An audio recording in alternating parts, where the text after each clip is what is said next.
Hello दोस्तों, राधे राधे। मैं माला प्रजापति हमारे यूट्यूब चैनल में सभी दर्शकों का स्वागत करती हूँ, अभिनंदन करती हूँ। आज मैं एक बहुत ही प्यारा देवी गीत लेकर आई हूँ। अगर आप सभी को अच्छा लगे तो प्लीज़ लाइक करना, कमेंट करना और मेरे चैनल को सब्सक्राइब करना। बाजत आवे तेरो घंटा है अम्बे मैया, बाजत आवे तेरो घंटा है अम्बे मैया। मैया की मांग में सिंदूर सोहे, मैया की मांग में सिंदूर सोहे।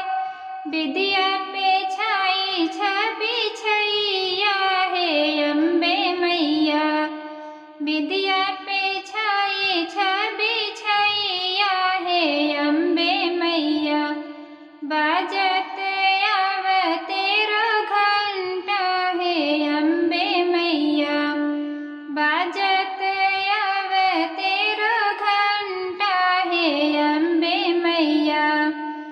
मैया के हाथ में कंगना सोहे, मैया के हाथ में कंगना सोहे।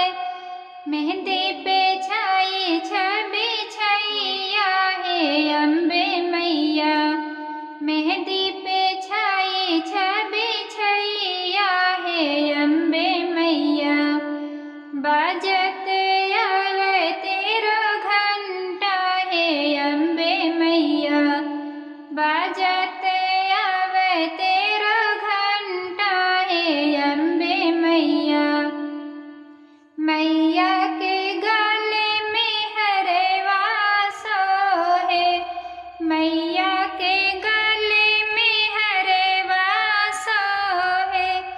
झुमका पे छाई छवि छैया है अम्बे मैया, झुमका पे छाई छवि छैया है अम्बे मैया। बाजत आवे तेरो घंटा है अम्बे मैया, बाजत आवे तेरो घंटा है अम्बे मैया।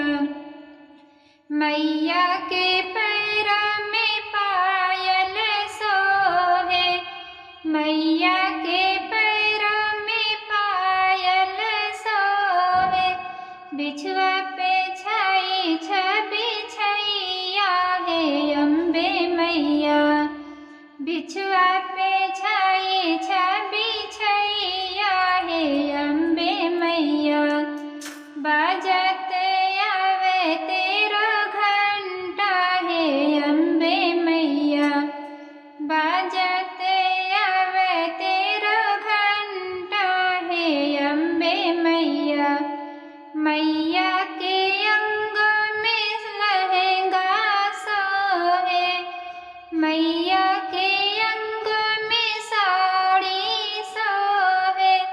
चुनरी पे छाई छवि छैया है अम्बे मैया, चुनरी पे छाई छवि छैया है अम्बे मैया। बाजत आवे तेरो घंटा है अम्बे मैया, बाजत आवे तेरो घंटा है अम्बे मैया। शेरा वाली की जय।